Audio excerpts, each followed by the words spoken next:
So today let's talk about the spreading of cancer. What really kills most people is the migration of cancer. But the question is this migration random? Does cancer invade different organs randomly? Or does it follow some type of pattern? Well, there's some real credible data out there. I'll put some links down below that suggests that cancer cells were created or derived from macrophages. And macrophages are part of the innate immune system. The word macrophage means large cell that eats, because it will not just eat debris, but it eats viruses, bacteria, parasites, fungus, candida, all sorts of things.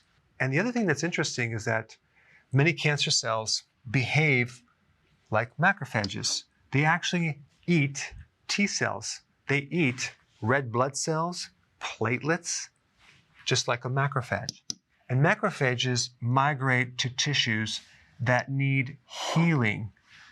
In other words, they migrate to areas of inflammation. A lot of different cancers will migrate to the liver, in the lung, and even the bone. The liver is a constant area of turnover. Same thing with the lung, through the many bacterial infections, through the damage that occurs from smoking and breathing in pollution. And what about all the toxins that come to the liver? There's a lot of damage, inflammation going in the liver. You even have something called hepatitis, and then you have all the inflammatory lung conditions. You have the repeated infections. And the fact that macrophages come from monocytes, which come from bone marrow, that could be another reason why there would be a spread to the bone. And the other interesting thing about breast and lung cancer is sometimes it appears in the mouth following a tooth extraction, which would be an area of inflammation, as well as migrating into the needle tract after a biopsy. In fact, in practice, I remember quite a few people who had cancer in areas of old injury and inflammation. One guy fell out of a tree, hit the back part of his head and is creating damage to his brainstem, and that's exactly where he got his cancer. Another lady had breast cancer, and I asked her, have you ever had any old injuries in that area? She goes, yes, I did. She had major trauma in that area. So cancer tends to migrate into areas of inflammation.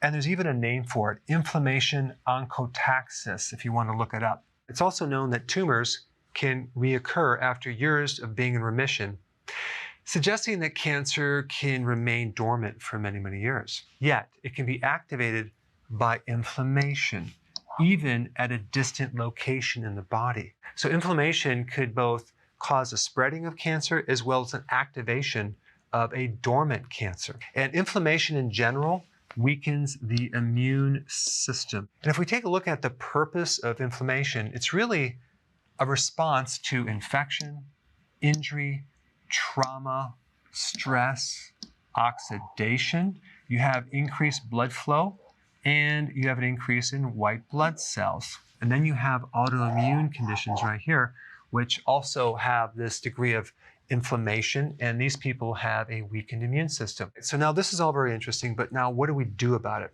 Well, I think it'd be very, very smart to actively and aggressively keep inflammation out of your body, okay? The two best ways to do it are doing intermittent fasting on a regular basis and bringing your carbohydrates way down. That's going to lessen the oxidation factor. Also, regular vitamin D is one of the best anti-inflammatories, not to mention its power in being anti-tumor and anti-cancer. Also, NAC is a great antioxidant that can help clean up the free radical damage that inflammation creates, because a lot of that damage is collateral damage, and that can weaken the immune system as well. Stinging nettle root is one of my favorite natural plant anti-inflammatories. You can also try that. Hyperbaric oxygen therapy is another great way to flood the body with oxidation, because with inflammation comes hypoxia.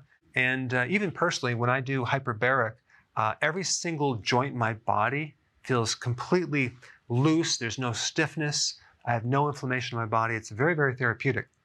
And of course, you can exercise to get more oxygen too, and that also does reduce inflammation. Omega-3 fatty acids can reduce inflammation. If you haven't seen my video on natural anti-inflammatories, I put it right here. Check it out.